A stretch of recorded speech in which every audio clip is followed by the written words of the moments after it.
ഈ സഭയ്ക്കകത്ത് ഉല്ലാസയാത്ര നടക്കുന്നത് പോലെ സഭ ഗൗരവതരമായി മുന്നോട്ട് പോകുമ്പോൾ അതിന്റെ നടുവിലൂടെ ഓളം വെട്ടി പോകുന്നത് ദയവായിട്ട് ഒഴിവാക്കണം.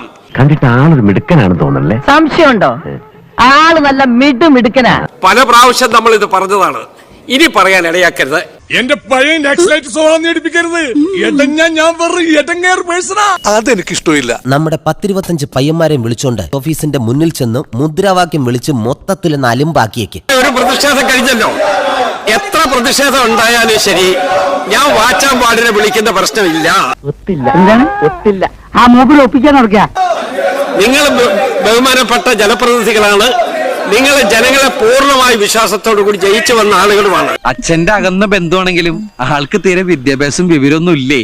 വിഡ്ഢിത്തിരെ പറയുള്ളൂ, തെണ്ടി. അതുകൊണ്ട് നിങ്ങൾ ഇതിനോട് യോജിച്ച് നിൽക്കുക, സഹകരിച്ചു പോവുക. പ്ലീസ് പ്ലീസ് സഹകരിക്കൂ. പോത്തിന്റെ ചെവിയെ വേദോന്നിട്ട് കാര്യമില്ലാന്ന് എനിക്കറിയാം. നിന്റെ പേറ്റ് തലയിലേക്ക് എന്തെങ്കിലും ഒന്ന് അവസാനമായിട്ട് കയറുമെന്ന് ഞാനൊന്ന് നോക്കട്ടെ പോത്തെ. Please resume your seat.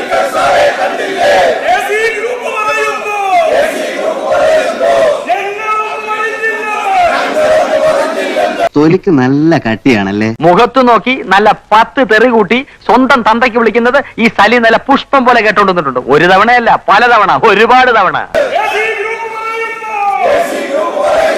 Please please resume your seat please. കല്ലേറ് തുടങ്ങിയാലോ?